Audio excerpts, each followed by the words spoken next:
إن الحمد لله نحمده ونستعينه ونستغفره ونعوذ بالله من شرور أنفسنا ومن سيئات أعمالنا من يهدي الله فلا مضل له ومن يضلل فلا هادي له أشهد أن لا إله إلا الله وأشهد أن محمدا عبده ورسوله صلى الله عليه وسلم.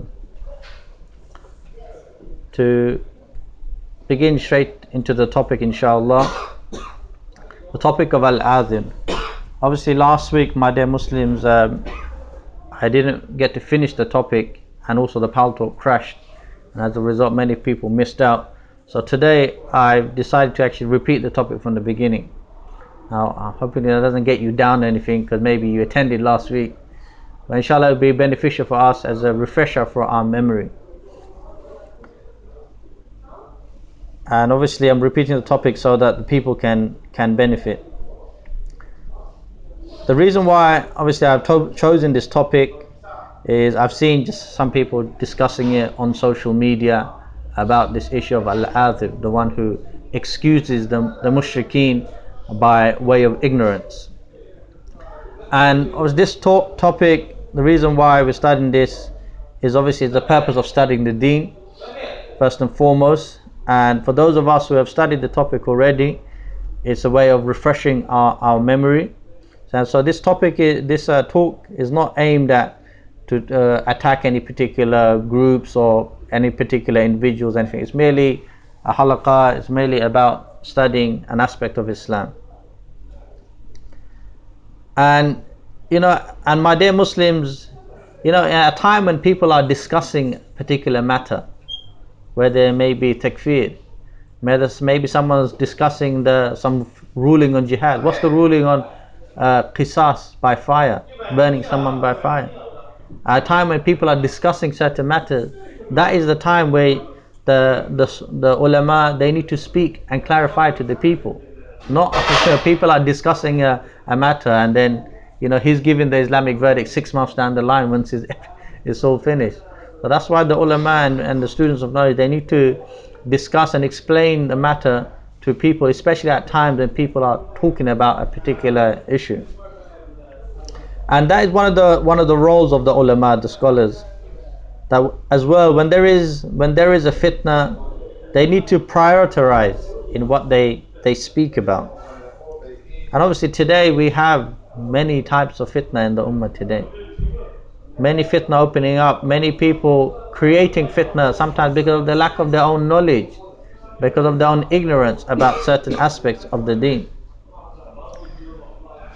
So that's when the ulama and the learned people, they need to clarify and step in to explain to the people. And obviously, my dear Muslims, today the ulama, the scholars, they are disappearing. They are disappearing slowly. Many of them are on the run, being persecuted by the tyrant, by the taghut. Many ulama in prison. You see, if the learned people are in prison and they're being persecuted, who's going to teach the ummah? Who's going to teach the people their deen?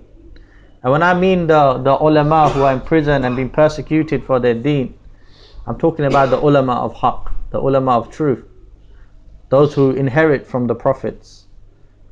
And many people, they subhanAllah, they claim to be ulama, but they are sitting on the lap of the taghut. That's why if you look at places like Bangladesh, they say thousands of ulama graduating every year from these Islamic institutions.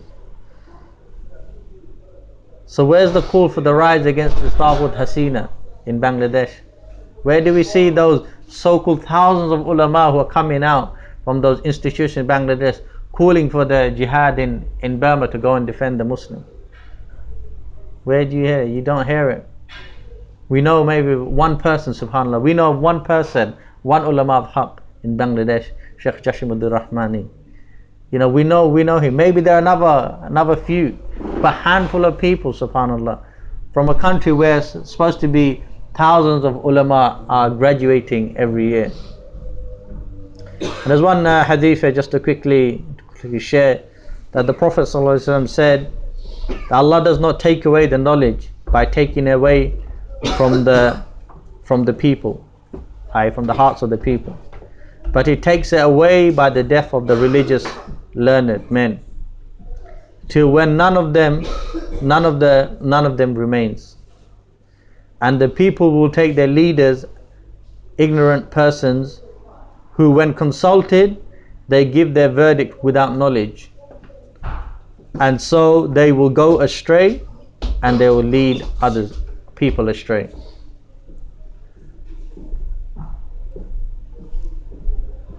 That's why it's so important, my dear Muslim, the ulama are consulted, and they give the rulings on matters. If the ulama are arrested and put in prison, what are the people going to do? When there's no alim around you, people will start learning the deen themselves. They will study by themselves in their own bedrooms. They'll make their own tafsir, and they will start, referring to Sheikh Google for their matters of their deen.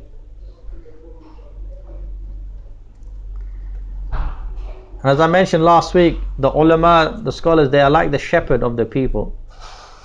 They need to guide the community. They need to guide the ummah, to teach us, to help us for us to keep on the straight path, on the path of Tawheed.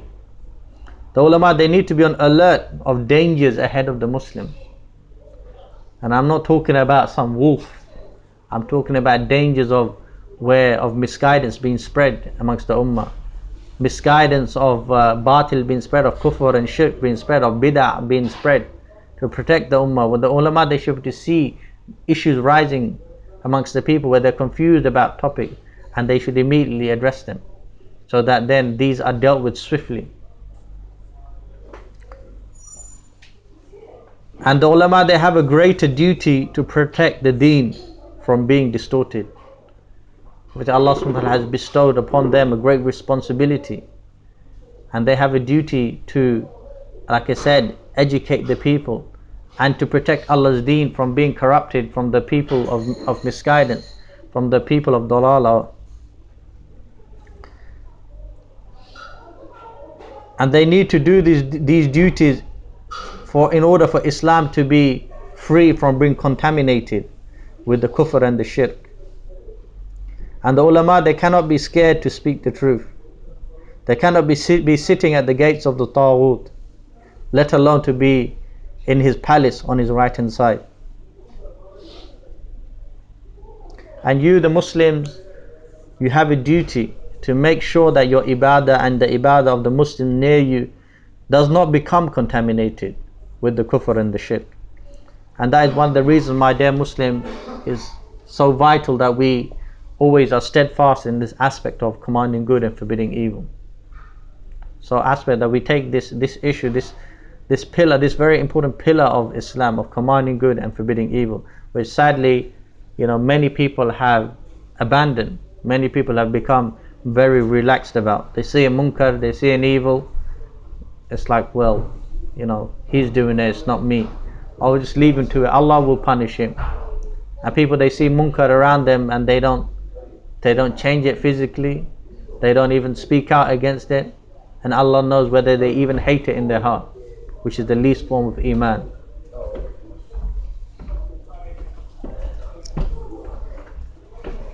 Assalamu alaikum. Now, at the time of Sheikh Muhammad bin Abdul Wahhab, rahimullah,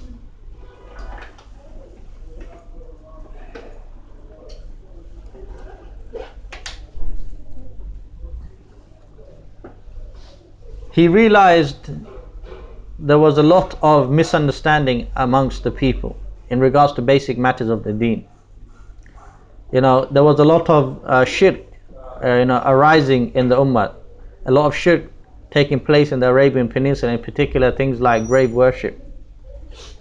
So he started, this great scholar of Islam, he started focusing on things of teaching the people of basic aspects of the deen, to bring it back to basic, to teaching the Muslim the foundation of what it means to be a Muslim, the foundations of Islam, or what we call Asluddin. And he was tirelessly, he spent his life trying to teach people the basics of Tawheed, of worshipping Allah exclusively, of monotheism. He spent time, and he wrote books, etc., teaching the people of things like Nawaqidul Iman. You see, these are, for us, these are topics that we study these days. But this is what he wrote about the negations of Iman, so that he can educate the Muslims, so that the Muslims can learn about them, so that the Iman is not negated. You see, if you do not understand what is kufr and shirk, what things will rip away your Iman, make you become kafir, make you become apostate, if you do not learn about these things and know about these things, you could end up falling into them.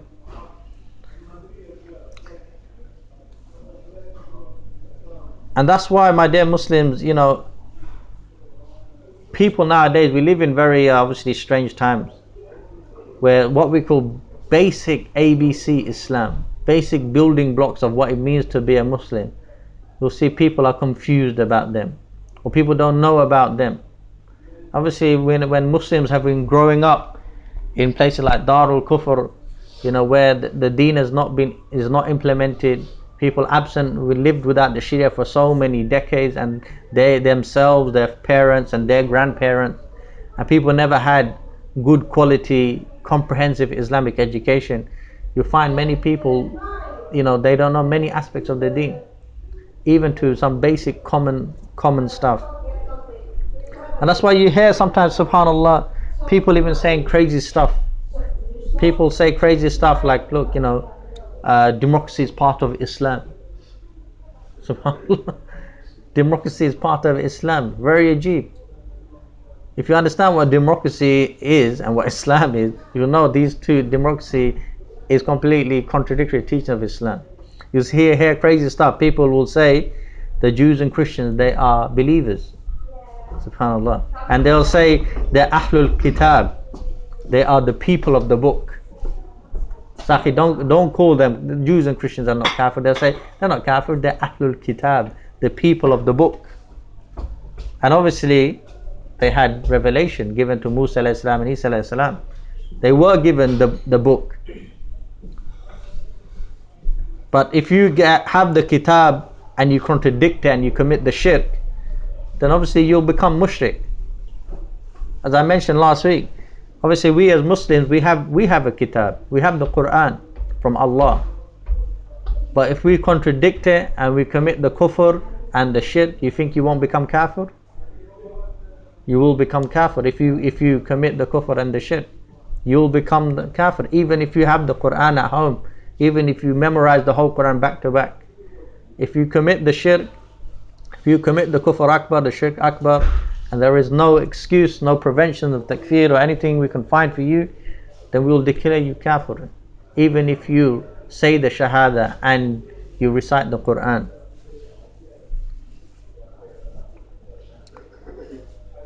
Also, my dear Muslims, we should not have the mentality that, oh, we studied this topic once and we don't need to study it again. Obviously, I'm repeating this from last week, and you might be sitting there thinking, I heard this already, it's just repeating again. But maybe this time, obviously, my dear Muslims, inshallah, you'll understand it more better. How many times the brother will be witness to it. We sat in talks where we studied the same topic maybe 3-4 times before. And sometimes when you study a topic a second time round, the third time round, you think, subhanallah, I didn't even understand it first time. I thought I understood it. And it refreshes it in your mind and it stays in your head. So sometimes because when we study the deen comprehensively, obviously the deen is so vast, there's so much to study. So you must maybe study a particular aspect. It could be 10 years ago, because slowly you've gone around through all the studies of the deen and you've come back around. So sometimes as well, my dear Muslims, over time, we forget as well. So do not have this in your mind that, look, I've covered it already, I know the topic, etc. I don't need to. Even if it's the case you've remembered everything and it's still fresh in your head, even to come to the majlis where people are remembering Allah, studying His deen, you get the reward of being in that majlis, and inshallah your sins forgiven. And there's so much barakah. Obviously, many hadith mentioned about the people who gather together to remember Allah subhanahu wa ta'ala.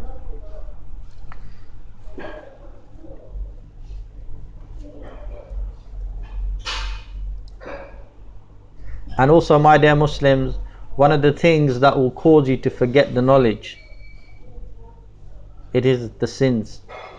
It is the sins. So be very careful to avoid all the sins. One of the things that will make you confused about certain matters, which you once was so, at one point was so clear to you, but now you're not sure. You become confused. Look towards your own sins. If you find yourself someone who's engaging in a lot of sins, don't be surprised that matters of the deen are not clear to you. You're confused about certain matters. You've forgotten knowledge about certain topics. So be very careful to avoid the sins.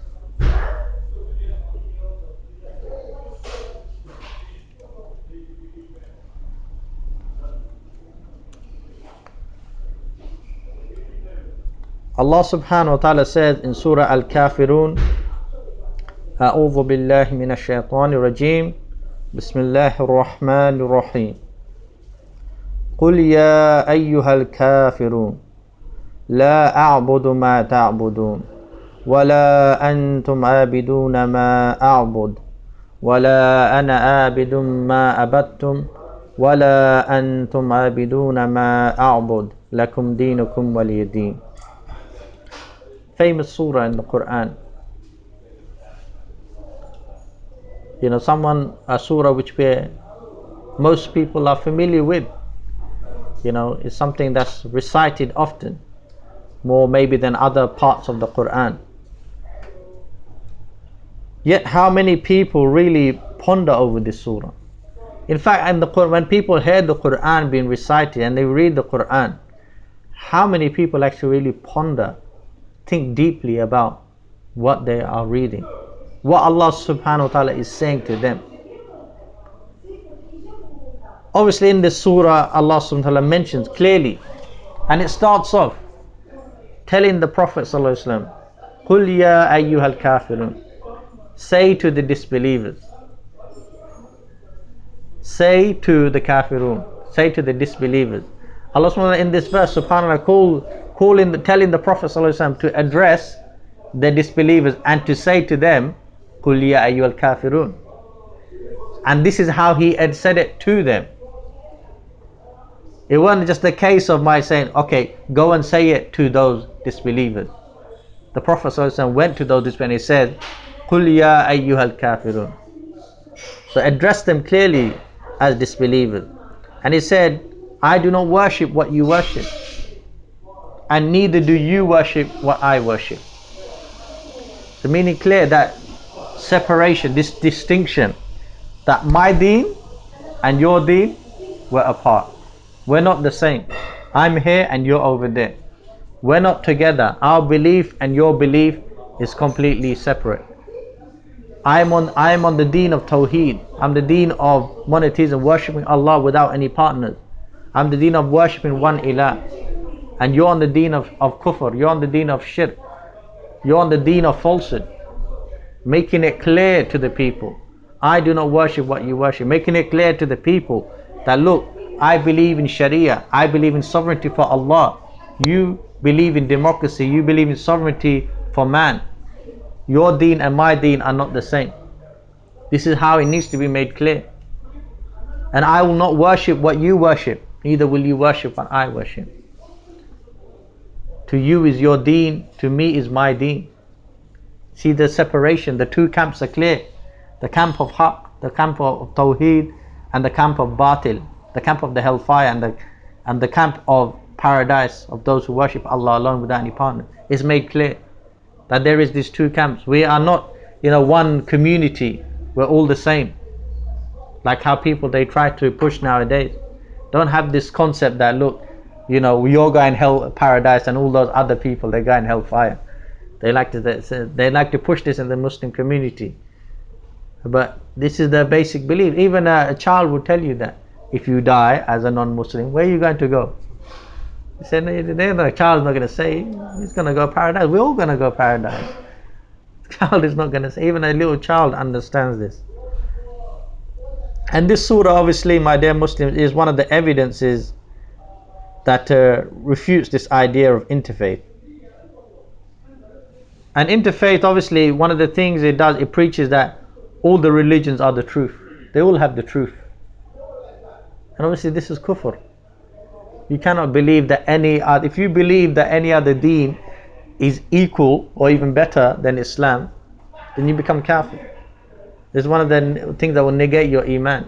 It's one of the other 10 that Shaykh Muhammad Abdul Wahhab mentioned in his 10 nullifiers. So obviously no Muslim would accept that. Another thing that say about interfaith, they say that it preaches that you can't believe that one religion is better than another. Obviously, subhanallah, we believe Islam is the deen of haqq, and all the other ways of life are batil, and they're going to take it to the hellfire.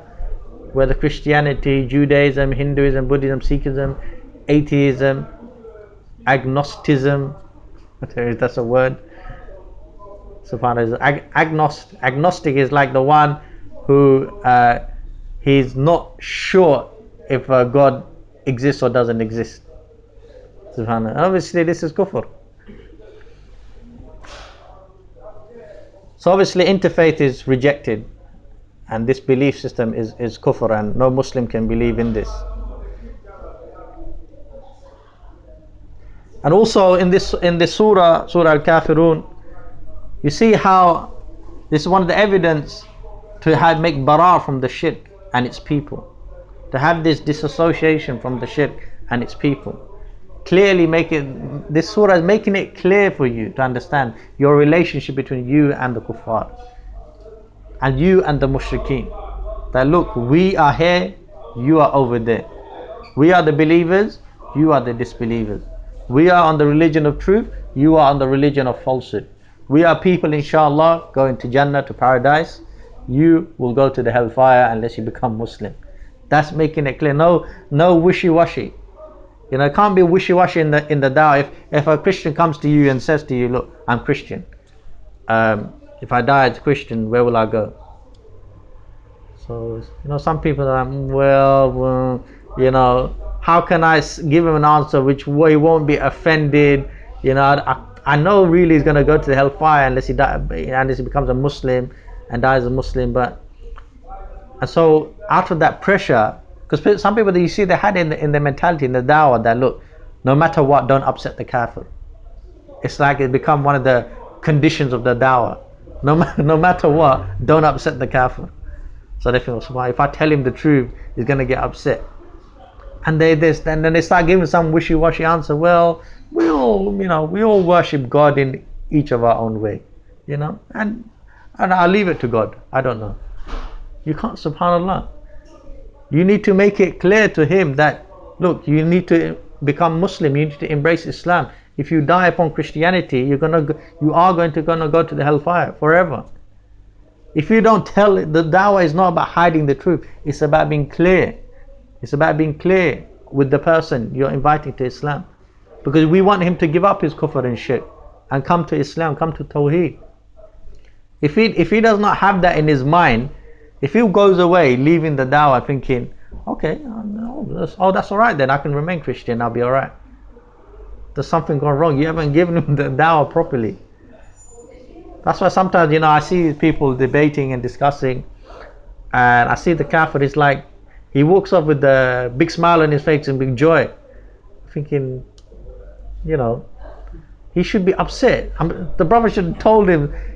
I'm sure the brother just told him, look, he needs to give up his shirk, he's going to go to hellfire, and he's going up in a big joy. And how many times you seen in the da'wah, some kafir, he storms off. He's so angry and upset that he told him his deen is batil, and that he needs to become Muslim in order to be saved. You see, that's the one who's received the da'wah. And that's why in usul there's a definition given to Islam. We say istislamu lillahi bitawheedan wa inqiyadu lillahi ta'atan wa bara'atu min ash-shirk wa ahlihi. That Islam is total submission to Allah exclusively, with exclusivity, to follow him with obedience, and to disassociate yourself from the shirk and its people. to have the disassociation from the shirk and its people. We're not one, you know, as they have to have this saying, we all hold hands and sing kumbaya, as they used to say. No, my dear Muslims, it's not like that. Is we are Muslims, we are people, we give Allah's rights, we worship Him alone. We are not people who violate Allah subhanahu wa ta'ala and violate His right. We are people who fulfill the purpose of our life, is to worship Allah alone. And you people, you are people who violates the right, the mushrikeen. You are people who violates the rights of Allah. You are people who blaspheme against Allah. You are people who don't fulfill the purpose of your life. Therefore we disassociate from you, and we have nothing to do with you. You are on a path to the hellfire, and we're not walking down with you on that path. Make it clear to them. But obviously we want to call them to the path of Islam, to the path of Tawheed, the path of salvation, to the path of the paradise through Islam.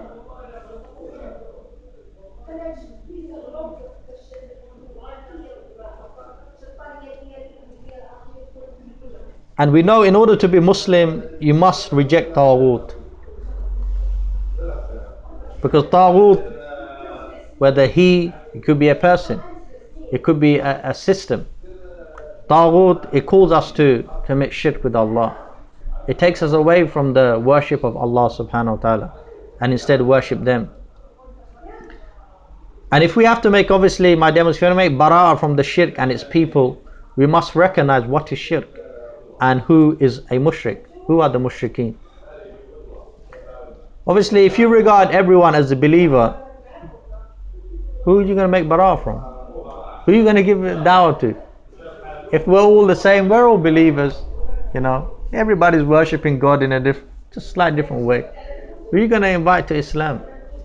If you don't believe that your deen is the deen of haqq and his deen of falsehood, you want to bring him to the deen of haqq, don't you?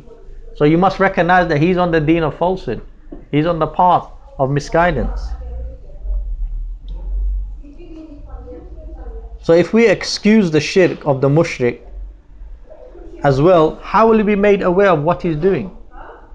If we don't tell the Hindu, look, this is shirk, or this is associate partners with God, this is forbidden, this is incorrect, this is falsehood, you must give this up. How will he be shaken up? How will he come to and realize, well, okay, what do I need to do then? If this is falsehood, what is the truth? If he's not made aware, if the dawah is not given to him, he's just going to continue worshipping his idol. He's going to continue worshipping Jesus or worshipping Buddha.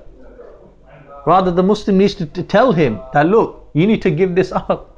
You need to give this up because this is falsehood. This is not worshipping God. This is not worshipping God. This is associating partners with God. This is something what is shirk. This is something that will take you to the hellfire forever. If he's not made aware of this, he's going to continue. That's why the dawah is for his own good. That's why we must take the message of Islam to those mushrikeen, to those kuffar that we live around day in and day out. So if we don't give the dawah, obviously, and we don't make him aware of his shirk that he's doing, how will he be admonished? If you do not call him a mushrik and call him to leave his shirk, he will continue in his life of shirk, thinking that will be okay for him on the day of judgment.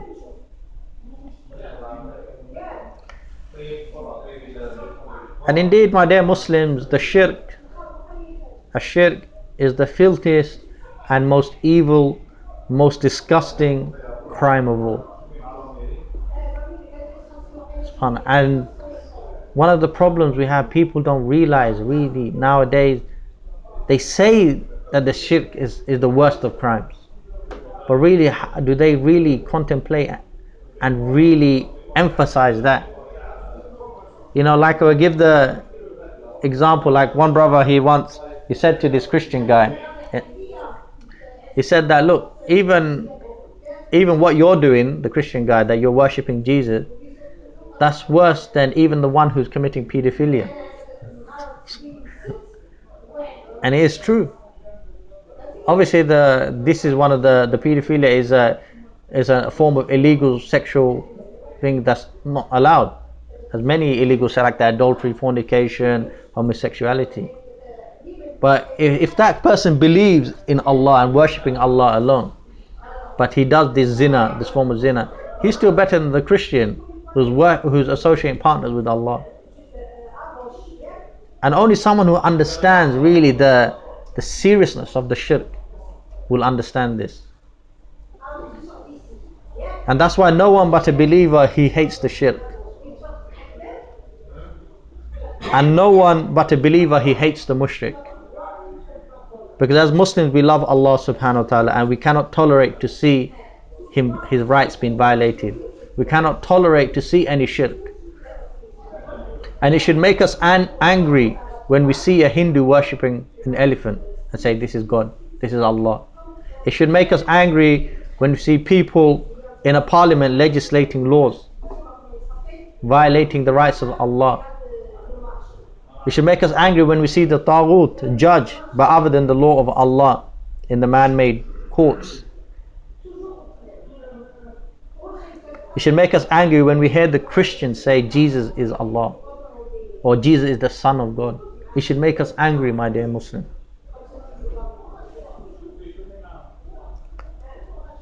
Surah Al-Kafirun teaches us as well, there is nothing wrong with referring to the kuffar as kuffar. And as I mentioned last time, it's very ajib. You have someone, he claims Muslim, he comes to Akhi, don't call the kuffar kuffar. Now if you stop and think about this for 1 second, you realize what he just said. Don't call the kuffar kuffar. So he just called them kuffar. But really what he's talking about, he's saying, don't tell them that they're disbelievers. Subhanallah. If we do not make him aware that they are disbelievers, they are on the path of falsehood, how are they going to have this desire to change? If we don't tell them, if they continue on that path, they're going to go to the hellfire. How are they going to go home and think, I need to change my ways? And obviously Surah Al-Kafirun, the Prophet ﷺ addressed the disbelievers, disbelievers at his time, called them kafir, called them disbelievers. So how is it today someone can come along and say, look, don't call them kuffar, this is not right? And the problem is, as my dear Muslim, they treat this word kafir as if it's a swear word. You swore at me, like he said the F word or something. Obviously, subhanAllah, this is the word mentioned in the Quran. In Ramadan, you're going to hear the kafirun all over the Quran being recited, subhanAllah. What are you going to do then? You're going to stop the Imam, don't say this word, subhanAllah. And as I mentioned last week, this, remember you can still try and find this. It's, the right-hand man of Tommy Robinson, the former EDL apostate. His right-hand man, there was a picture you probably find on Google. He had one picture I saw, he's got a t-shirt on, written in Arabic, kafir. Because he's proud that he's a kafir. He's proud that he disbelieves in Islam, subhanAllah. He's not shy of it. And he wants people to know him as a kafir. And you have some people saying, no, don't call him kafir. Yet he's proud, he wants to be known as a kafir, to the extent he's gone and got himself a t-shirt saying kafir, in Arabic as well, subhanAllah, and in English translation, full work.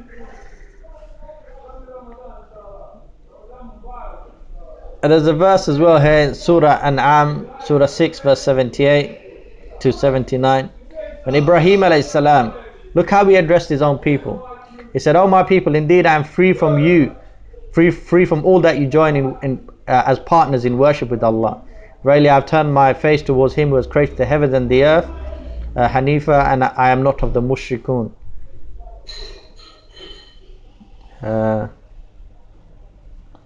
أعوذ بالله من الشيطان الرجيم إني وجهت وجهي للذي فطر السماوات والأرض حنيفا وما أنا من المشركين. So subhanAllah, he said to his own people that I'm not the mushrikeen. That you people, you are polytheists. You are mushrikeen. So he clearly said to his own people, refer to them as disbelievers. So that's why, my dear Muslims, we have a saying here in the, we used to say West, but really we don't. I don't use that term anymore. Say here in Darul Kufr. You know, there's a saying here: call a spade a spade.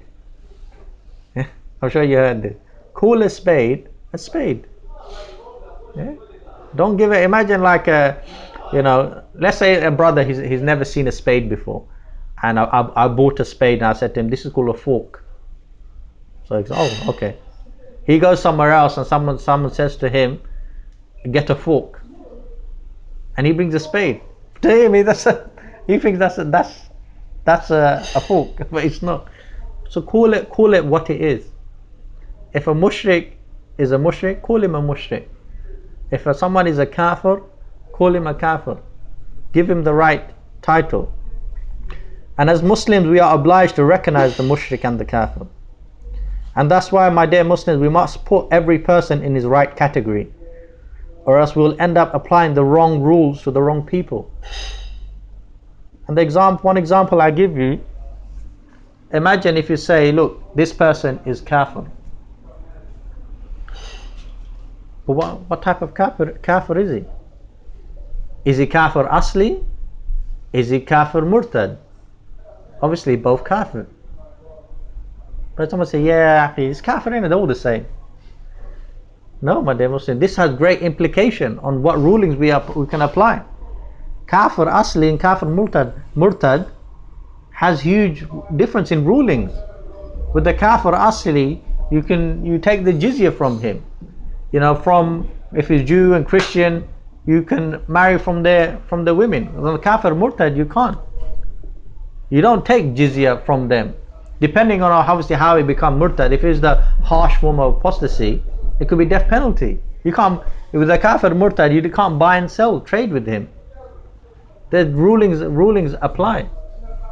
So you cannot, you know, you need to put people in their right category. Also, my dear Muslim, if you have firm conviction that someone is kafir, you must make takfir on them. You cannot be like, look, you know, this person has committed kufr, I have 100% certainty, I've checked and verified, but I don't want to call them kafir. I'll leave him, he's still Muslim. You cannot do that.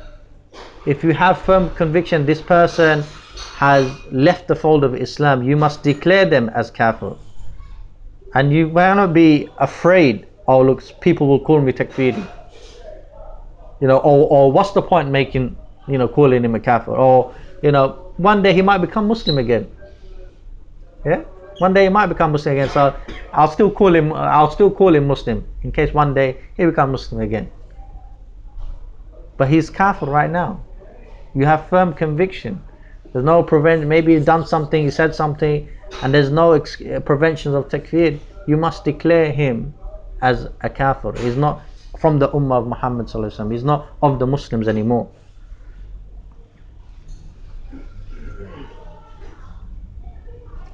Just in the time of Abu Bakr as-Siddiq radiallahu anhu, when some people, they refused to pay the zakat, he didn't just ignore them. He said, look, are these people, you know, these Muslims, they just don't want to pay zakat, but leave them to it, you know, they're still our brothers. He didn't do that.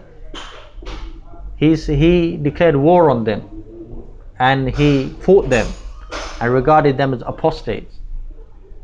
So if someone changes, subhanAllah, he changes his deen, changes his aqidah, you must change your ruling and your approach to him as well.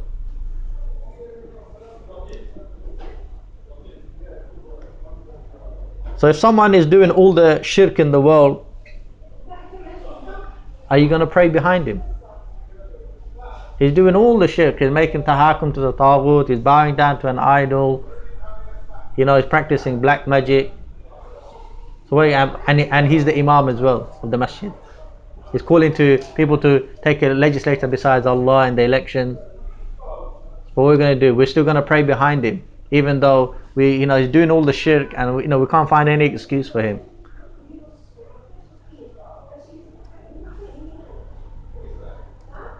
Are you going to give him your halal wealth?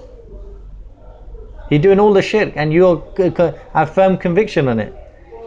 You're going to end up giving your halal wealth to him. Are you going to end up, giving your daughter in marriage to him? Bury him with the Muslims? Obviously, you cannot do that. If he changes his deen, he becomes kafir, then you have to treat him as a kafir. And you cannot just hold back, thinking, oh look, I will still treat him as a Muslim. He's my neighbor. He gives me Eid present every year.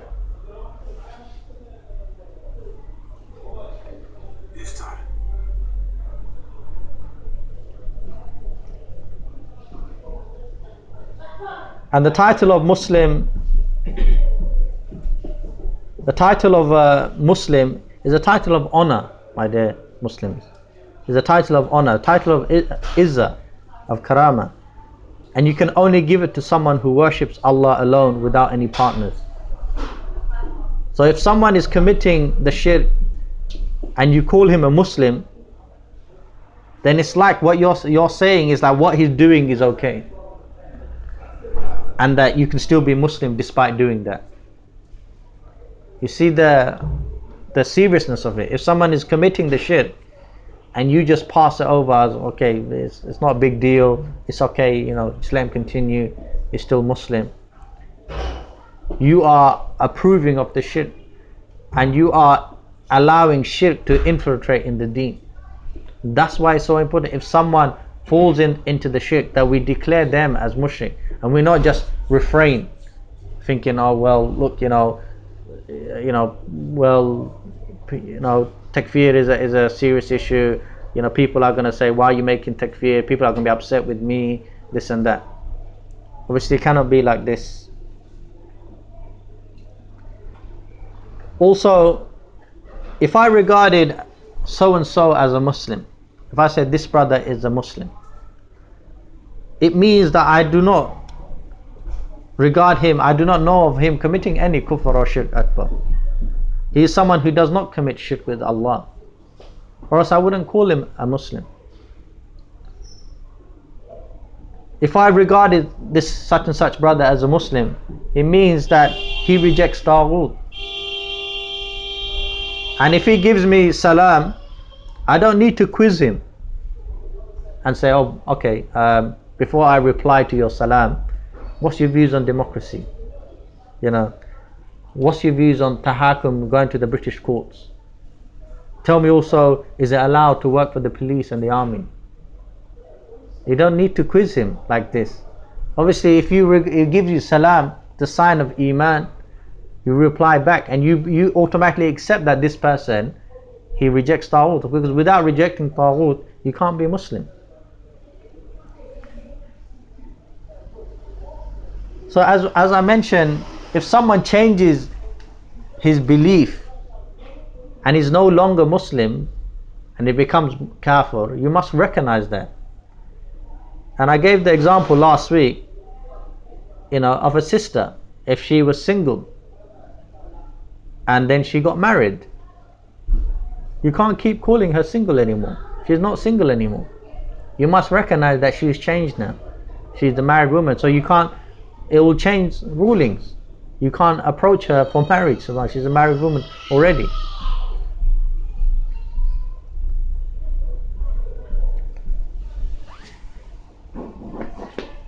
Now really, obviously, some of you might be thinking now, when is he going to start the topic of Aathir? Obviously, all of this, my dear Muslim, is building up to this issue of Aathir. Because, the issue, one of the problems with this issue is the takfir, is something that is so vast. There's so many other elements attached, in order to understand this issue of Aathir. That's why we need to speak about many other things related to it in order for you to fully comprehend this issue of Aathir. Al-Aathir simply means the one who excuses, or it means Al-Aathir, the excuser. Yeah, I was just thinking about today, so it sounds like some Arnold Schwarzenegger film, in it, the excuser. The Terminator or something. So Al-Aathir, first and foremost, is not a term used by the Prophet ﷺ and the Sahaba, or the Salafus Salih, the righteous predecessors. This term, it is a modern term that is used in classification. Yeah. So the Prophet ﷺ never sat down with the Sahaba. Okay, today we're going to learn about Al-Aathir, the one who excuses. So this term come about because it's a relatively modern term. However, the concept of what it actually means has always been there. Yeah, it has always been there. And this is the reason why maybe some people, they get confused. Yeah, because they learn from a certain sheikh, he uses certain terminology. Yeah, so their own sheikh that they've studied with, he uses certain terminology, and then maybe they're debating with someone else who studied with a different sheikh, and he saying the same thing, but he uses a different terminology to describe the same thing, but he thinks he's talking about something else. You see, that's why terminologies, you see, is can be problematic sometimes when you don't understand them. And when, as well, when our sheikh used to teach us, he used to use we used to learn different terminologies. Yeah, and he used to also teach us about terminologies that other people used to use, that we may not necessarily adopt ourselves. And one of the reasons why the scholar, he will do that, is for you to be aware when you discuss and debate, for example, with other people. So you understand when they're saying to you certain terminology, you understand what they mean. You see.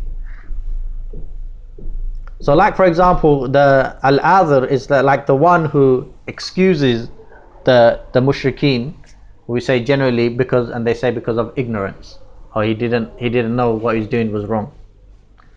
So another way you could explain this, you can say, for example, someone excusing another person out of udhr bil jahl, excuse of ignorance, in masail jaliyah, in al masail al jaliyah, in clear cut matters. You okay, isn't it? Okay. Yeah, so he said, I don't give any excuse of ignorance in the clear cut matters. I don't give any excuse of ignorance for shirk akbar in the clear cut matters. So this is something you see certain terminology is being used here, and it's expanding, where someone just say, I don't give excuse for Al-Aathir. You see, but really they're saying the same thing. And that's why, certain scholars, when they teach, they use terminology used by scholars throughout the history of Islam, so that we are familiar and other people are familiar when we use certain terminology and when we speak about certain matters.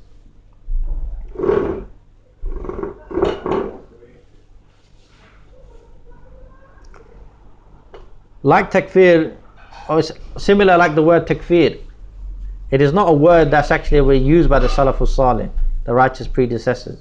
It's not a term that was used by the Prophet ﷺ and the Sahaba, of he made takfir on him. You see, rather this is a relatively modern term, but the concept obviously of what it actually means and what it stands for has always been there. Yeah, so not necessarily a term, so like for example in the past people used to speak about what thing will negate your iman, or matters will cause ridda, apostasy. Like for example, Imam Bukhari, he has a chapter called Babul Ridda, the chapter of apostasy. Or someone could write a chapter today, say negations of iman, for example, things that will negate your iman. So it's another way of saying things that will make you apostate. You see, so it's just about terminology, and terminology is obviously something that is permissible in order to explain providing that obviously it doesn't contradict the Quran and Sunnah, you see, and it doesn't change any of the rulings. So it is not haram to use the term al-Aathir as is a means of classification and explanation of something which already exists. Yeah? So and that's why, my dear Muslim, when you study, how the ulama, they classified stuff, yeah, and if you have a good alim with you to teach you your deen, he will teach you as well how other scholars have classified the same thing in a different way, so that when you hear someone else speaking about a matter but maybe explaining in a different way, you don't start panic thinking, oh look, oh no, he's got it all wrong. He's teaching that this is completely misguided, this is corruption. Like, for example, I'll give you one example. Imam Abu Hanifa, he said that the marriage only has one pillar. Imam Shafi said the marriage has three pillars. For someone who maybe, I don't know, maybe studied the Shafi fiqh, he heard that, look, marriage has three pillars. He can meet someone who comes on and says, no, marriage only has one. It's like, astaghfirullah, where did you get this misguidance from? Marriage has three pillars. But you see, and unless he explained to him how other people may classify in a different way. Like, for example, you could, maybe Abu Hanifa, he described it as marriage has one pillar and maybe three conditions. Or you can have three pillars, each with one condition. You see, but it's just a matter of classification but it's meaning the same thing. So, for example, Abu Hanifa said the marriage has one pillar, and that is the offer and acceptance, because within that it gives you all the kind of other information, like what is the subject matter, who are the two parties, and the offer and acceptance. Whereas basically Imam Shafi, he separated them into three pillars. So you see, my dear Muslim, it's explaining the same thing but in a different way. Yeah? But unless obviously you've studied and you've understood this, you won't appreciate when someone else comes along and says, look, there's only one pillar. You see, that's why it's important, obviously, to study other opinions. That's why Shaykh Umar, when he used to teach the brothers, he used to not just teach them the four main madhab. He used to teach them all four madhab, and that's why you appreciate the views of people who maybe follow a different opinion, or the other schools of thought. You see, so obviously, and you need obviously a good alim to teach you that. But in general, when people use the term al-Aathir today, they mean the one who excuses the mushrikeen by ignorance. I mean to say, look, he's doing the shirk, but he doesn't realize this is wrong. So if a Christian says that he didn't know that worshipping Jesus is wrong, so on the day of judgment he says, I didn't know worshipping Jesus is not God, that won't save him from the hellfire.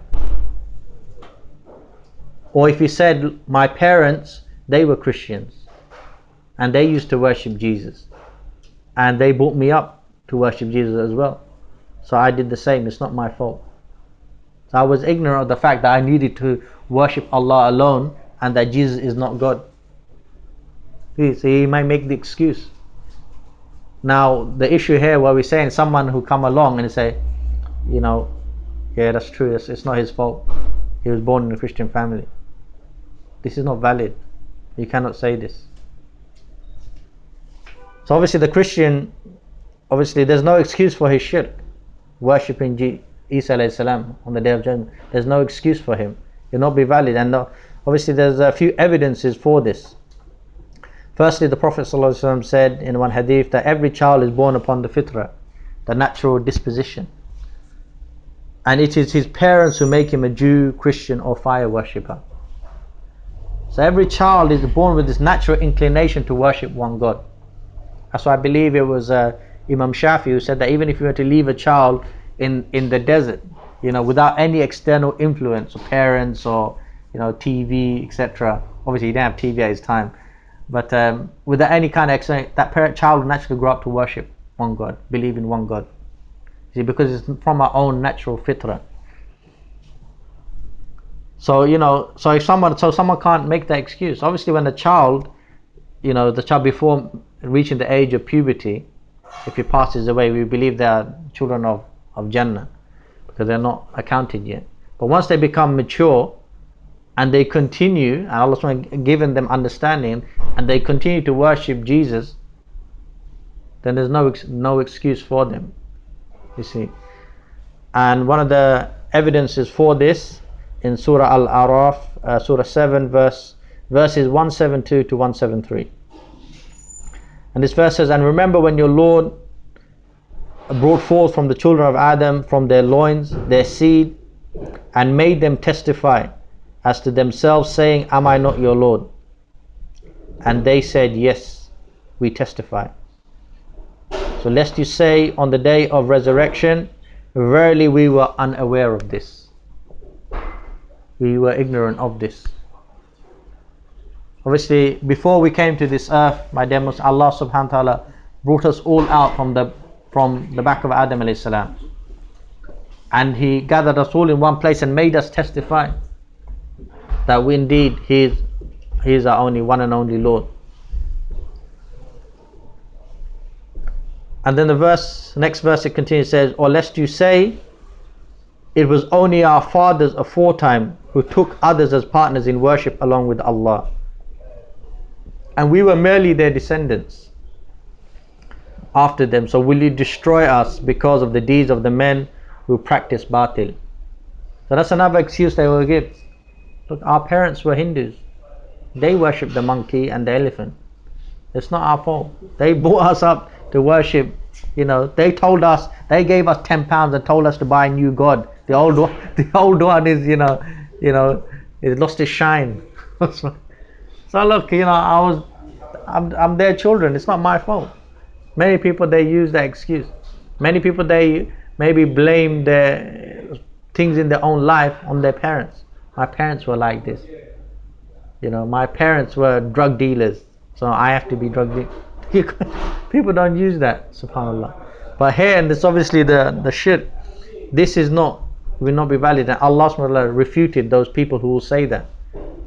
Just in case they say that on the Day of Judgment, look, they worship Jesus, or they worship Buddha, they worship the sun or the moon or whatever. They cannot use the excuse, we are not aware of this. Because they know from your own faith, and deep down, even the atheist, really deep down inside, he believes in God. I guarantee you. He believes in God. He says, look, I don't believe in any God. I don't believe He exists. Yeah, hang him off the edge of a cliff. Yeah, and light the rope. Yeah. And you watch him scream out, oh my God. Really, when it comes to matter of life and death, when he realizes that right now no one can save me. Maybe he's at a certain situation and he realizes that nothing can save me now except God. He'll call out to Allah subhanahu wa ta'ala. That's why I think it was Yusuf Estes, he was saying once, the person is on a plane and maybe there's no parachute ever, and the plane is going to crash. He doesn't say, oh my nothing. What does he scream at? He says, oh my God. The fitrah comes out there, you see, in that moment, you see. So deep down, the atheist, he really believes in God, but his is because of his own kufr. He's only denying. He doesn't want to submit. He wants to follow his own desires. He wants to follow his own lusts. He wants to do as he pleases in this life. That's really what it is. But deep down inside, he's hiding. That's why the kufr is to cover up, like the farmer. He plants the seed and he covers it up with soil. See, he really hiding the fact that he knows there's only one God worthy of worship. So because of these couple of verses in the hadith, because of what the Christian is doing, it is clear cut, known shirk akbar from al-masail al-jaliyah, from the clear cut matters, no possibility of ignorance or no possibility to have ijtihad on this matter, and no excuse can be given to him. Therefore, if someone makes an excuse for the Christian, it won't be accepted, whether he's a layman or he's a scholar. And obviously backed up with that as well, Allah subhanahu wa ta'ala mentioned clearly in the Quran that those who I believe I've got the verse somewhere here.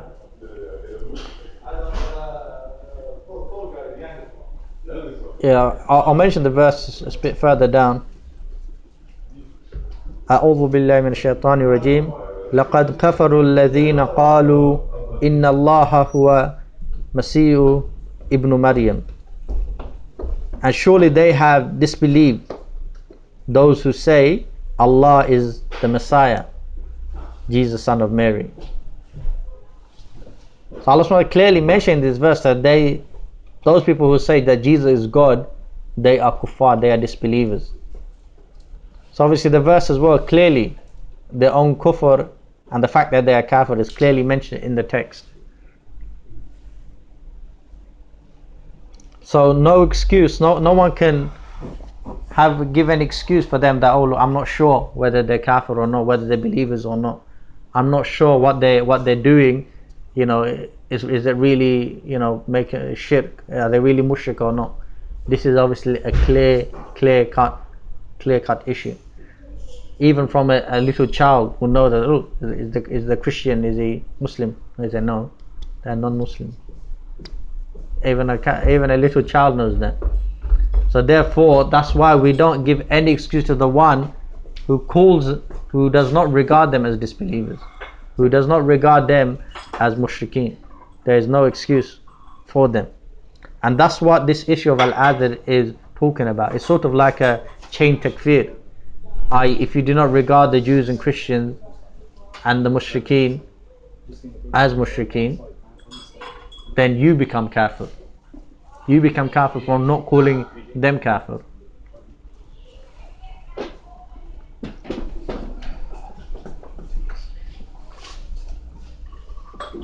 In the same way as well, my dear Muslim, if someone he knew that the democratic elections, it involved choosing a legislator to make laws, to make halal and haram, and if someone went in those elections and he voted and he said, I didn't know Allah is the only legislator, I didn't know Allah is the only one who makes laws, who makes halal and haram, his ignorance will not save him. His ignorance will not be excused. Now you might be thinking, and this is a very important point, that obviously everyone who votes in the democratic elections, you know, whatever part of the world, the elections for parliament, for man-made laws, why we don't say every single person who voted is a kafir? And the reason why, because the reality of elections, it may not be clear to everyone. You see, elections in some parts of the world, you know, where the elections are very corrupt, let's say Nigeria, I'm joking, but they are corrupt. You know, some parts of the world, you know, these politicians, they'll come and say, and just give you money, say, look, when the election comes, vote for me, here's 1,000 taka or whatever, 1,000 dirham. And the person thinking, oh, he doesn't have no idea what the elections are, what's it about. He just thought, wow, free money. All I got to do, how long does it take? Just 2 minutes. 2 minutes and I get £1,000, 1,000 taka. Figure, yeah, I'll go along. But yeah, he said, well, yeah, when you see my picture here, you know, vote for me, or put your X next to my face. So he's gone along. I thought, yeah, easy money. Obviously, see, this person, he's not aware of what he's actually doing, what the elections are about.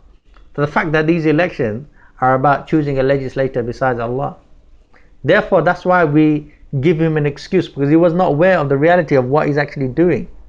Yeah, not because the fact that we give him excuse because you know, it's okay to choose a legislator besides Allah.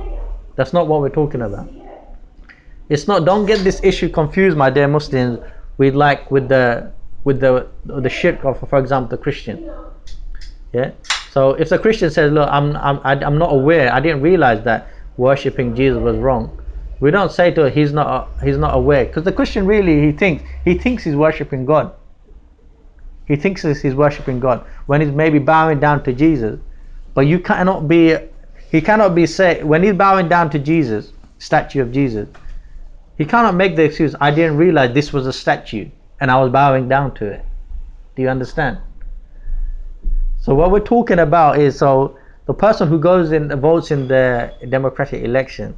You see, my dear Muslims, for those of us who are study and talk about this issue, we know the reality of the election.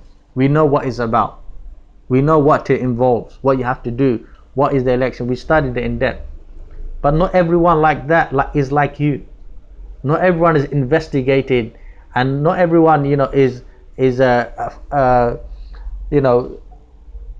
aware really about what's happening around him. Some people are just wake up in the morning, go to work, come back, dinner's in the microwave, and that's it. That's their whole life, 40 years or whatever. Elections, he don't even know what it's about. And some people may even come from abroad, freshie, as we say. He's come from abroad. In his country, maybe there's no elections. It's just one king is ruling. There's no such or whatever. You live in some remote place. They're just old tribes. He comes to elections, they're democratic elections. He had no idea what it is. But someone said to him, look, if you don't, on this day, if you don't go put the X in the box, you're going to get deported. So I thought, oh my God, days. I don't want to get deported. Whatever this election, I'll go put the X in that box. In any of these boxes, I'll just put an X. You see, obviously that's someone who's not understanding reality. But if it was explained to him, oh look, these elections are coming up. You know what these elections are? You're selecting someone to a party to legislate laws. These people, they make halal and haram.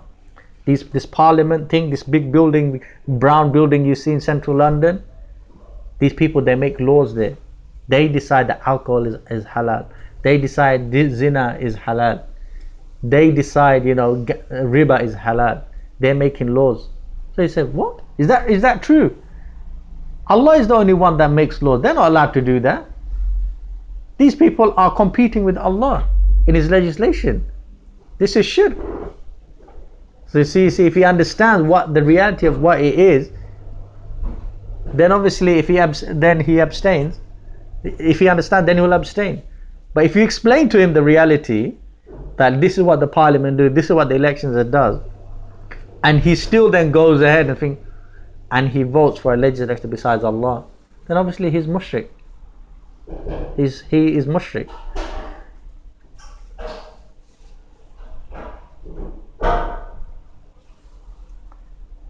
And that's why we say there is no excuse of ignorance in shirk akbar from the clear-cut matters, from al-masail al-jaliyah.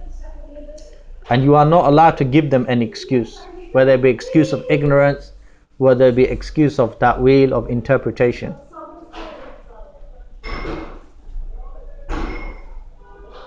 And when you speak about al-Aathir, you really need to as well, my dear Muslims, you need to speak about many other topics in related to takfir. So this issue of al-Aathir is just a tiny category or subject from this vast topic of takfir.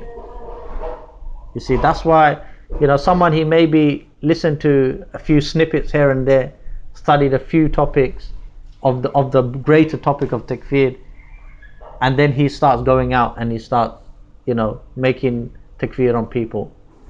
Really, takfir is a huge topic, and it needs to be studied in depth. It needs to be studied in depth, or else you'll get confused and you'll start misunderstanding stuff and misapplying stuff. And one of the problems is many people I've seen, they never studied in depth a topic, yet they go out and they speak about a topic as if they know it like the back of their hand.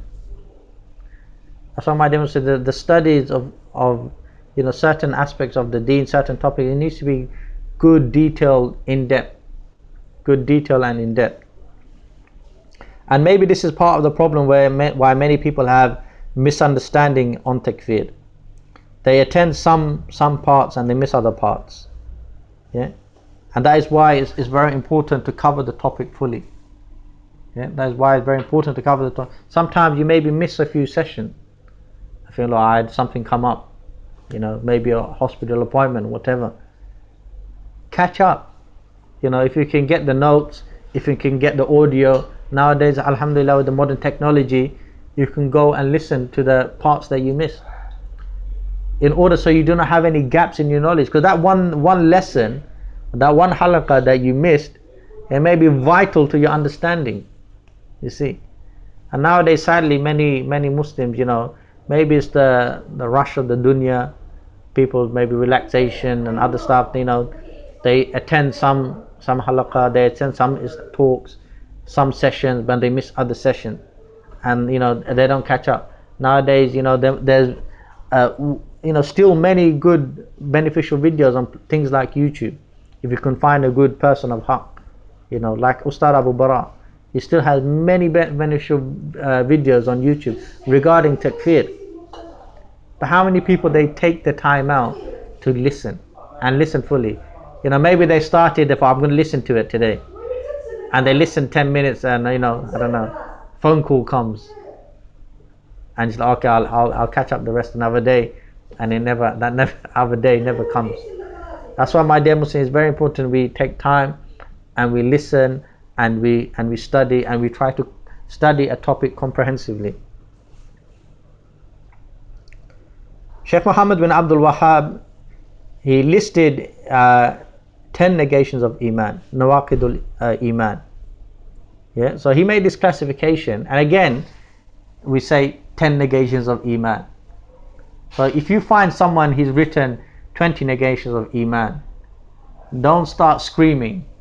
Say, look, bid'ah, or look, this is misguidance. This is a matter of classification. You could probably summarize the 10 negations of Iman into maybe one, kufr.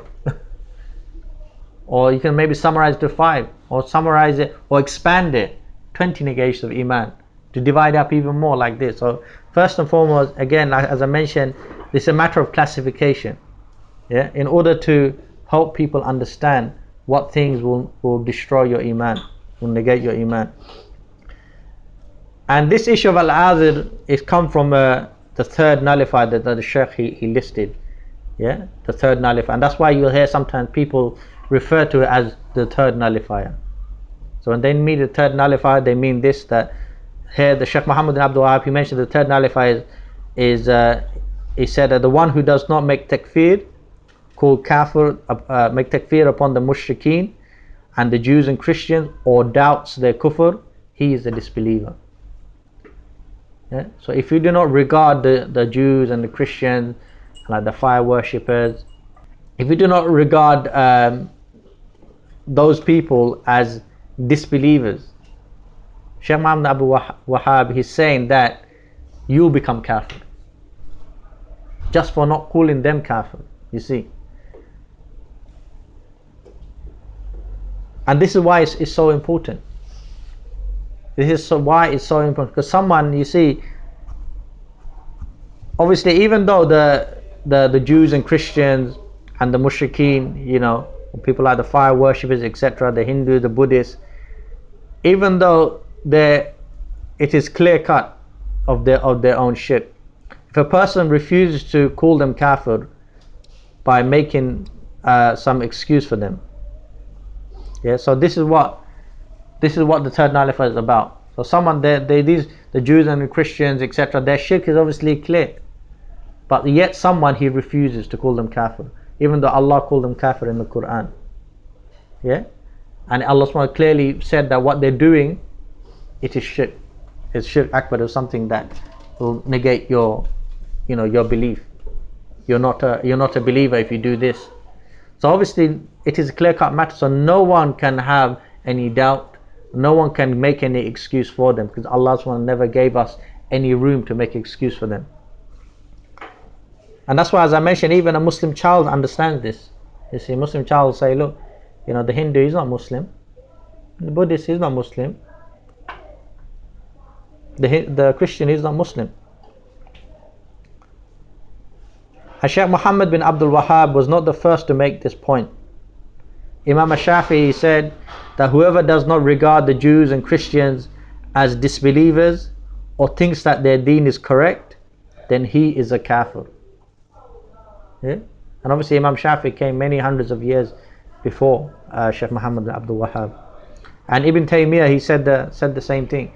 So you see, they themselves may not have used that term. Imam Shafi may not have used that term al-Aathir, but he held the same opinion, the same view. You see.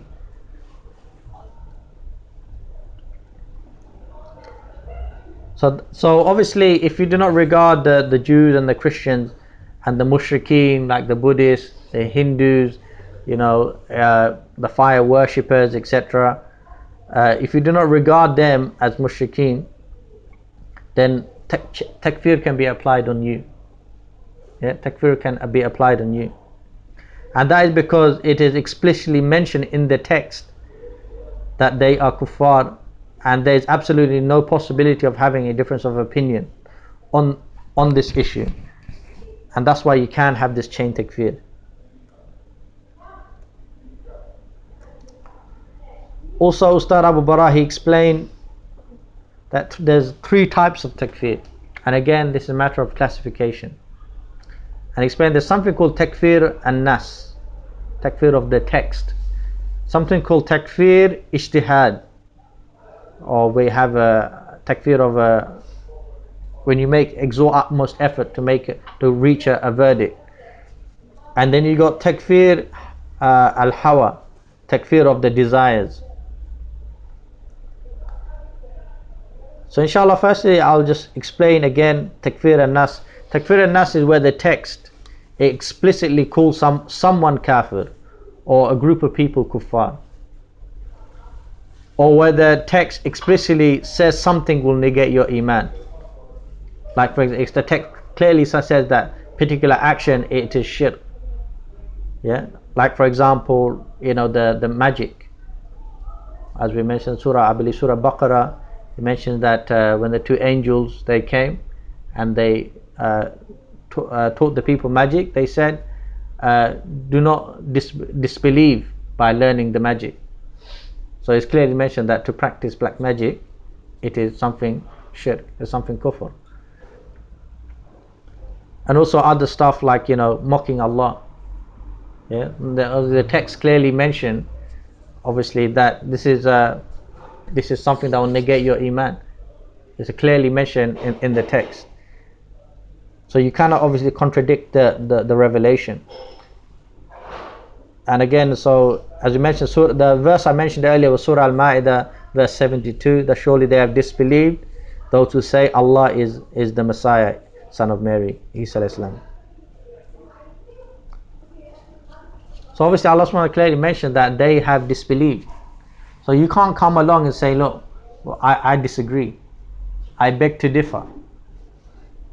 Allah subhanahu wa ta'ala clearly mentioned that. You cannot come along and start contradicting what Allah subhanahu wa ta'ala has clearly said. So anyone who doesn't regard the Christians as disbelievers, they will become kafir. Because not only obviously you're denying what Allah subhanahu wa ta'ala said, but if you make excuse for their shirk, it's like saying that Allah made a mistake to make takfir on them. You see, Allah subhanahu wa ta'ala called them kafir, and if you make excuse for them, it's as if you say that Allah was wrong to call them kafir.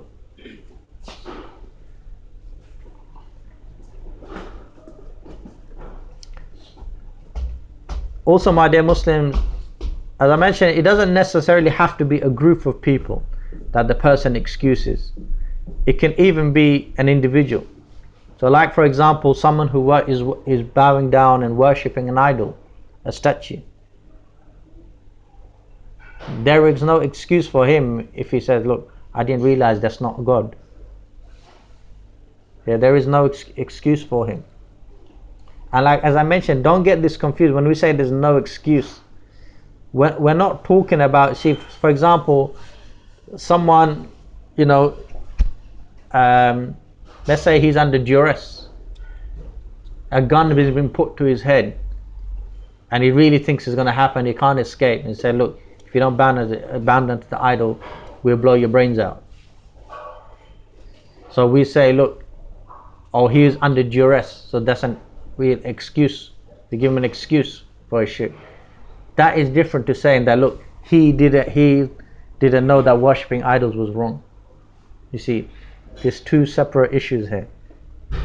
Obviously, the verse to refute those who worship idols, Allah mentions Surah 39 verse 3, surely the religion is for Allah only, and those who take awliya besides him, they say, we worship them only that they may bring us nearer to Allah. Verily Allah will judge between them concerning where they differ.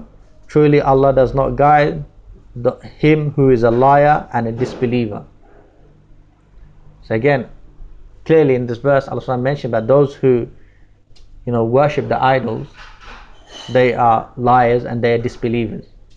So you can have no issue in the matter, well, I think worshipping idols is okay. Or if someone says, look, what they are doing by worshipping the idols, they are just trying to come closer to Allah. We won't excuse that. Allah SWT never excused it. So you cannot make an excuse. You see, if something Allah SWT did not give excuse to someone, you cannot give excuse to them.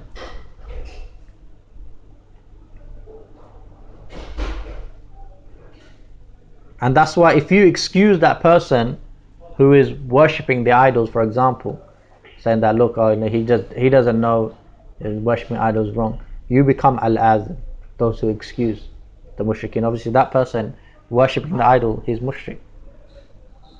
So if you excuse his shirk, you become of the al-Aathir, of the ones who excuse. So the third nullifier, my dear Muslims, is really referring to people whose actions are explicitly kufr and there is no room for ijtihad, and their kufr cannot be excused by ignorance. Obviously no one can doubt that the Jews and Christians and the Hindus and the fire worshippers, no one can doubt that whether they are committing kufr akbar or not, nor excuse them whether he's an alim or a layman. Hence you cannot be excused for not calling them kafir.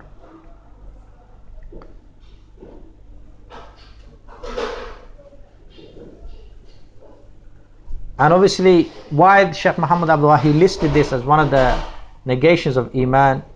You see, my dear Muslims, if you hold back in making takfir on like the Jews and Christians and the other mushrikeen, by you holding back from making takfir on them, it's like you're approving of their kufr. You're approving of their shirk. And it's like you signed it off. You gave the seal of approval by not declaring them kafir, you see.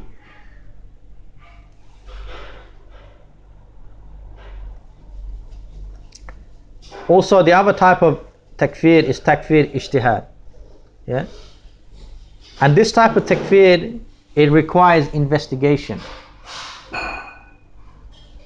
And now this could be due to the action not being explicit whether it's kufr akbar or not. Or it could be it is not explicit on what actually took place. What is the reality? What actually happened? Is what the person is being accused of, did he really commit it? Did he have any provincial takfir? It needs investigation.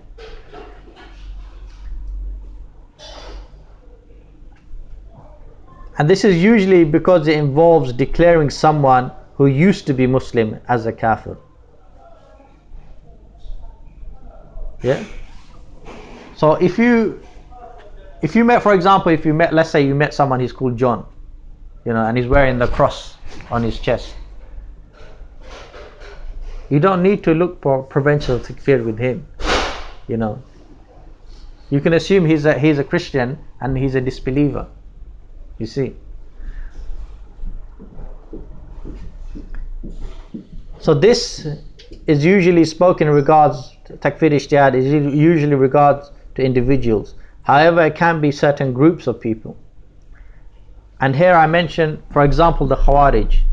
People, they differ whether or not they are a sect of kuffar or not, whether the Khawarij are kafir or not. Yeah? And obviously the strongest opinion which I follow is that they are Muslims but have deviant aqidah, deviant from Ahlul Sunnah wal Jama'ah. However, there are some people who regard them as kuffar, as disbelievers. Yeah.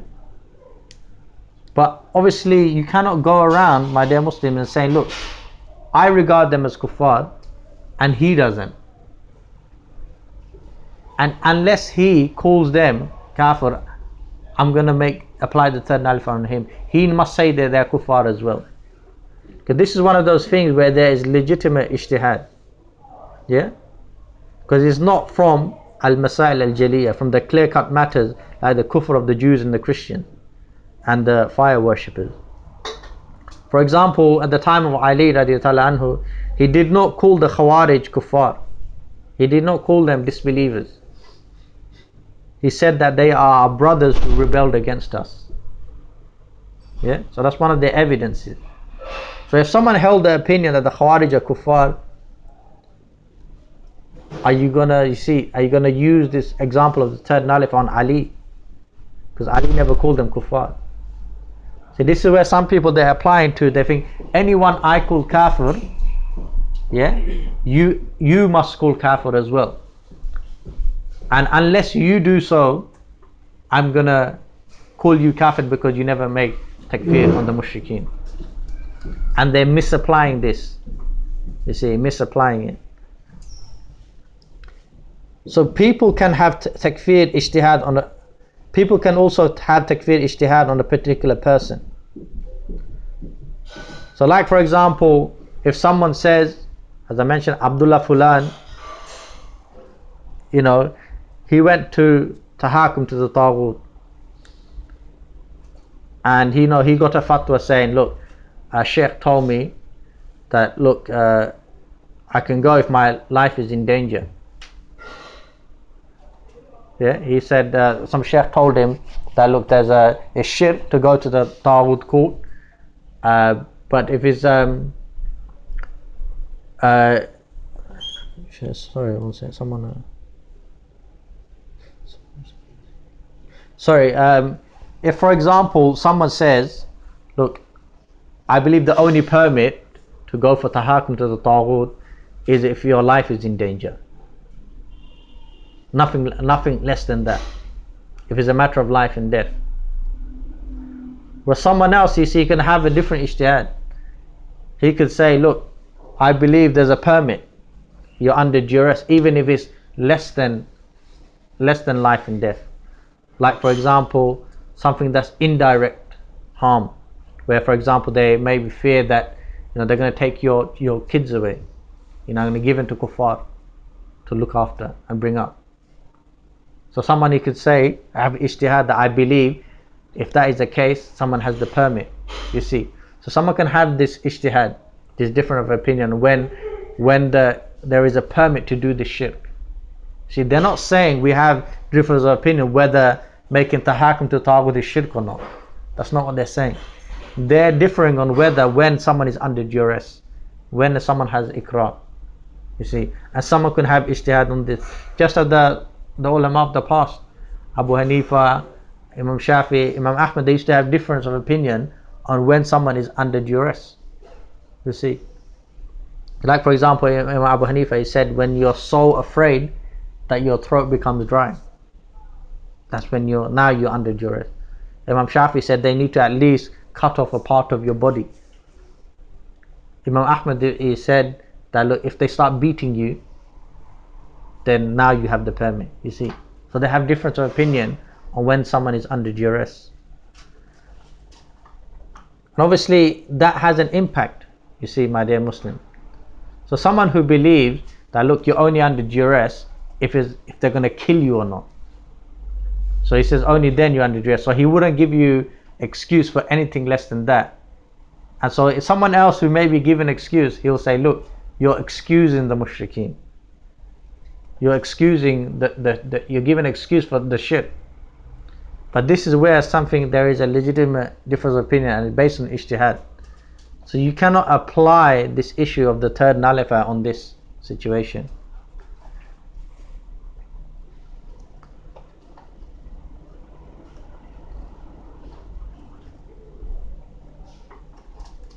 Also, my dear Muslims, someone may hold back from making takfir on a person. because he needs to do his own check and verification. It's not that he doesn't like calling people kafir. It's not that he doesn't like making takfir upon the mushrikeen. Maybe he's someone he wants to be sure and have yaqeen, and he wants to make takfir with certainty. Maybe he wants to check and verify. So like say, maybe someone, a Muslim, this particular person is a Muslim, and you saw him, he's gone to court tomorrow. And somebody says, look, I saw him go to court and make the hakum, he's kafir. Yeah? And he says to someone else, look, this is the situation with this person. And the other person says, well, I need to check for myself. I'm not going to call him kafir yet. So even though this person, yeah, but I look, he went to court and he made the hakum. I saw him walk into the building. I saw his name on the list. The other person, he could say, well, I need to check, was he under duress? He went into the courtroom, but did he actually go in and make the hakum? Maybe he walked in and ran out the back. And made hijrah. So he needs to check and verify. Maybe the person who's telling him, it's not true. He never even went to court. But he wants this and so person to call him kafir. And he wants this and person to make a video about him, calling him kafir as well. So that he can be exposed. Because why? Because he didn't return the money he borrowed from him. Because of some grudge maybe. Subhanallah. You see, man, many people, they'll come to you with news throughout your life and say, look, this person did such and such. And a lot of the time, you'll see that it's not even true sometimes. Someone just making it up. Maybe out of some grudge. Maybe he himself, he made an assumption. And I'll give you this example, subhanallah. True example, it happened the other day to me. I went to get in my car. And there's a cigarette box on the roof of my car. Someone just left it there. I was throwing it in the bin. And it was raining the night before, and it got kind of a bit stuck. So anyway, I was in a rush. So I took the cigarette box off. Now I was thinking, I'm in a rush now, and the bin is really far. And I don't, obviously, in Islam we're forbidden to litter the streets. So I thought, I don't want to just chuck it on the floor. So I thought, you know what, I'll just put it in the car door and I'll chuck it later. And obviously I forgot all about it. And the other day I had a brother as a passenger. Alhamdulillah, he was a new Muslim as well. And he saw as he went to exit the car, he saw the cigarette box in the door. And alhamdulillah, as a Muslim should, he didn't just say, brother, astaghfirullah, you told me you don't smoke, cigarettes is haram. He said, brother, do you smoke? So I said, oh no, right, look, someone just left that on the top of my car, I was meant to throw it away. You see, some verification. Don't just assume that, oh look, there could be a valid reason, something that you haven't spotted. You see, and this is why, when, especially, someone brings to you news, such and such person did this, such and such person committed this shirk, such and such person did this kufr. You need to investigate the matter. Is it really true what happened? You need to look at things like prevention of takfir. Did he have an excuse for what he was doing? Was he under duress? You need to look at all of these things. You should not be hasty and just not necessarily take someone's word for it. Even though that person, that brother may be coming to you and telling you, he's a brother that you trust, a trustworthy brother. That's why the verse in the Quran where it says, if a fasiq comes to you with news, verify it, or else you'll harm people out of your own ignorance, and later you'll regret it. It wasn't talking about someone who's sinful. It was talking about Sahaba. What happened? He went to collect zakat, and the people, they were so happy that he's coming, they came out in huge crowd to welcome him. And he panicked, and he thought they were all coming out to attack me. So he went back and he reported that So they all disbelieve and they come to fight me. And obviously the Prophet ﷺ, when he investigated the matter, he saw that wasn't really what happened. You see, when he inquired about to the people what happened, I sent my delegate to collect the zakat. They said, we were waiting for him, and he never turned up. So you see the importance of the verification, my dear Muslims. That's why even someone, if a brother, he may be good, alhamdulillah, practicing brother, still need to investigate the matter. You see, and if someone holds back from making the takfir because he says, look, I need to do my own investigation and check, he should not be dispraised and he should not be condemned. And he should not be bullied. Say, look, I told you he went to the court, he made tahakum, he's kafir. Why, are you doubting me? Are you saying that, I didn't check and I didn't verify? Of course I did. Why are you holding back? Why are you holding back? Why are you refusing to call him kafir? Why are you refusing to call him mushrik?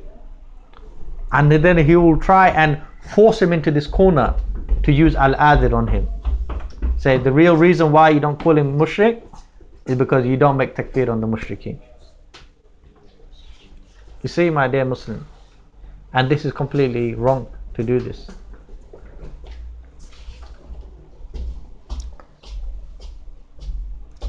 Also, the other issue of, as I mentioned last week, is of Hajjaj ibn Yusuf. We know about Hajjaj ibn Yusuf. He was someone, a tyrannical governor who used to kill Muslims. And as I mentioned, that's, some people, they use this example of Hajjaj, and they say, look, because at his time some people may takfir on him, call him kafir, but it weren't because he killed people. Yeah, because just by killing an innocent person is not necessarily kufr akbar. See, but Hajjaj ibn Yusuf, what he did, he made some statements in which he described himself with some of the attributes of Allah, and obviously this is shirk. And many people, many scholars at his time make takfir on him, call him kafir because of that. However, one scholar by the name of Hassan al-Basri, rahimullah, he never made takfir on him. Now that's not because Hassan al-Basri thinks that, oh look, you can take the rights of Allah and attributes of Allah to yourself. Not because of that. He was someone far away. So maybe he didn't aware of what Hajjaj said. Or maybe the person who's telling him Hajjaj said this and this, he doesn't just want to accept their words. He wanted to do his own check and verification. Did it really happen? Is he suffering from some insanity problem? Maybe he was insane. He's gone insane. Maybe that's why he said it. You see, so he's holding back to do his own check and verification. And what the other person and the thing is, at the time of Hajjaj ibn Yusuf, those people who made takfir on him, they never called Hassan al-Basri kafir. They never used al-Aathir on him. They never said, oh look, you're excusing the mushrikeen. You see, because they understood that, look, maybe he's not aware. Maybe he's holding back, he wants to do his own check and verification. You see, people understood back then. But nowadays, people are misapplying, this issue of al-Aathir in order to call people kafir just because they don't agree with them. Just because they're not in a haste to call someone kafir like them.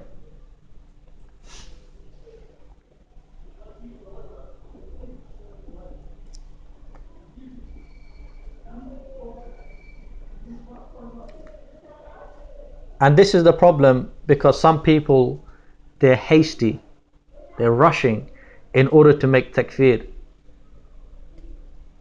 And maybe because they don't like to look like they've been undermined. So you have one person, he says, look, this person is he's left the fold of Islam. But no one else is coming out and saying the same thing. So he's now by himself saying, you see, so it doesn't look good for him, you see. You're the only one who's calling him kafir. All the other people are not saying it. So maybe he feels pressured to get other people on board, to agree with him. So then he'll apply this issue of al-Aathir in order to get other people to call them kafir as well. in order to support his own opinion. And this is how you see the takfir, the issue of al-Aathir can be abused.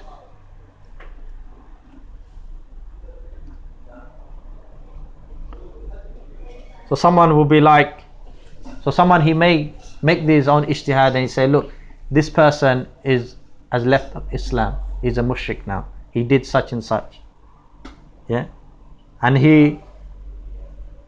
because he made takfir in a hurry, he never checked and verified properly.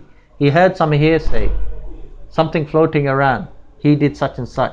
Someone else who hates him, he's going around spreading lies about him, and then he's picked it up and he said, oh look, that's what he did, but he never verified and checked properly. So he made takfir as well. And you see, my dear Muslim, how serious this is. That's why we should not rush into making the takfir, and we should not dispraise or condemn other people who are holding back from takfir for the sake of doing their own ijtihad, for the sake of investigating the matter, yeah, for looking into things like preventions of takfir.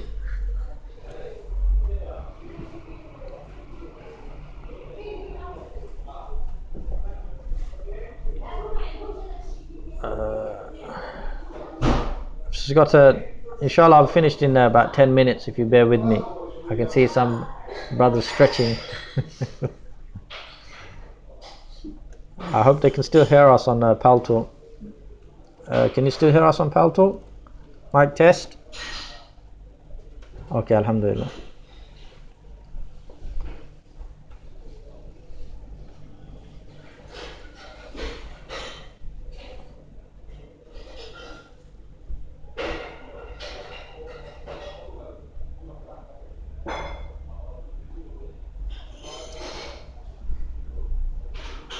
So as I mentioned, my dear Muslims, you cannot use the third nullifier on something that needs ijtihad. Yeah, that needs where you need to investigate the matter, you need to exhaust effort to, to look into the Quran and Sunnah, what it says about this. You need to look into the reality of what took place, etc. And the word ijtihad, it comes from the similar root of jihad, from jahad, that means to exert utmost effort. That's why when the scholars, when they make ijtihad, they exhaust utmost effort to find the ruling on a particular matter. It's not just, oh look, he asked me, I'm not sure, but I'll just give him an answer anyway. That's not the one who's done ijtihad. The one who's done ijtihad, he looks carefully at a matter, look what the Quran and the Sunnah says about it, and he investigate the reality properly, what's actually happened, and he exhausts utmost effort to give the correct ruling, and then he will give his verdict. The one who does ijtihad, he cannot be hasty. He cannot, he'll be like, he doesn't have time to look into the matter, but okay, you know what, this person keeps pestering me, okay, it's halal. You can't be like this.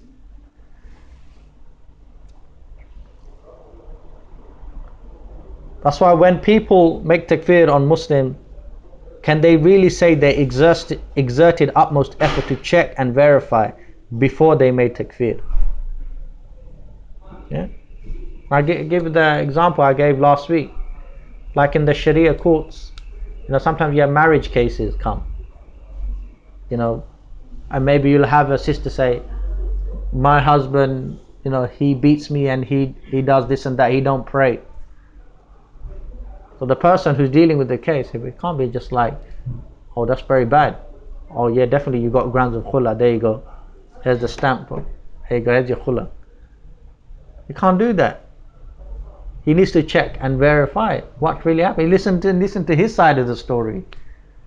Maybe she actually beats him. It does happen. You see, maybe it's not true. Maybe she's making it up. You see, you need to both sides of the story. Obviously, ideally, if you can, you should try to reconcile them. You see, it's not about just getting your money and I say I'll give you the khula, buy a khula, yeah. That's not how the Sharia court should work.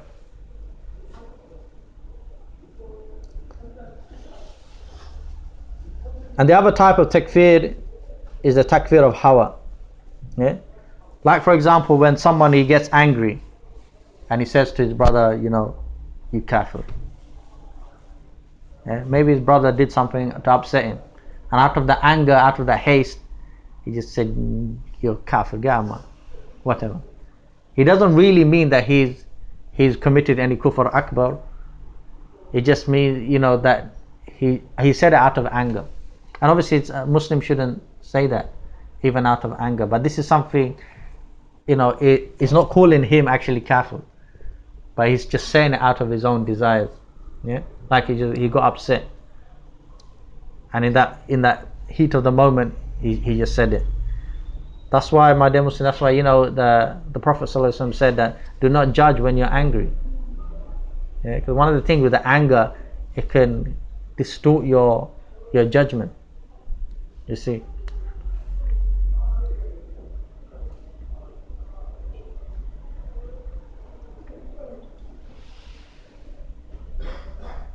Also, my dear Muslims, it should not be seen as fun to go around calling people kafir. Yeah, it's not something, subhanallah, an enjoying thing. It should not be seen as what do you call it? Yeah, like the Mars bar. Takfir a day helps you work, rest and play. Like every morning I get up, I have to make a takfir on someone.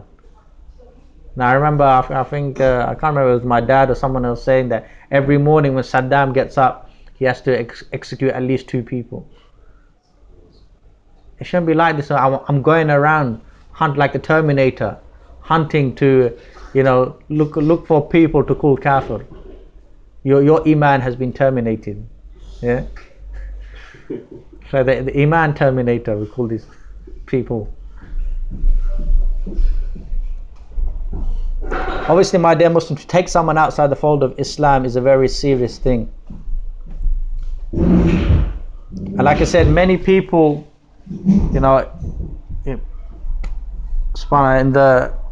many people I've heard over the years, call people kafir just because they're upset with them. Something happened, and he got so angry, he said to his own brother, you're not really Muslim. You're not Muslim, bro. Because it just, I really don't mean that he's actually left the fold of Islam. He just said it out of anger. Obviously, my dear Muslim, takfir is necessary as well to protect our own iman and the aqeedah of Islam. However, takfir is a sharp sword, and in the hands of the unskilled person, it can do a lot of harm. If Allah subhanahu wa ta'ala calls someone's mushrik, you can't disagree. However, if Abdullah Fulan ibn Fulan called Abu so and so mushrik, there is possibility for me to disagree. So learn and talk about as well other topics. Learn and talk about other topics as well. Obviously, other topics associated with takfir, not just the issue of al-Aathir. And over the years, subhanAllah, we've seen many people withdraw their takfir. How many cases have you heard? Someone made takfir on such and such person, and then he withdrew it. So the question is, when he made that takfir initially, did he carefully check and verify the reality, etc.?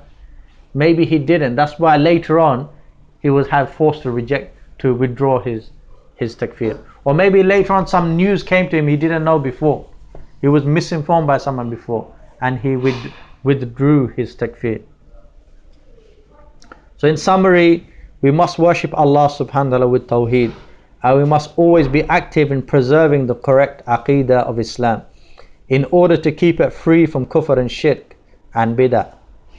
We must not become relaxed with the shirk and kufr, or else it will slowly creep into the deen. And my dear brothers and sisters, study. Study, inshallah. Take time to study the deen comprehensively. Take time. Don't rush. Allocate time to study the deen. Take advantage of the ulama of haqq and their students of knowledge before they disappear. And do your best to abstain from sins, whether it's minor or major. And there's a hadith here where the Prophet ﷺ said, if Allah wills to do good to a person, He makes him comprehend the deen. And there's a verse here as well. I'll end with this verse. I came across Surah Baqarah verse 247. And their Prophet said to them, indeed Allah has appointed Talut as a king over you.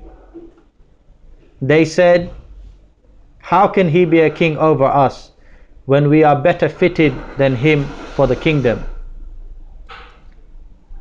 And he has not been given enough wealth. He said, verily Allah has chosen him above you and increased him abundant in knowledge and stature. And Allah grants his kingdom to whom He wills, and Allah is sufficient for His creatures' needs, and He is the all-knowing. Therefore, my dear Muslims, fear Allah before a day comes when you cannot go back and correct your deeds. Jazakallah khair for listening.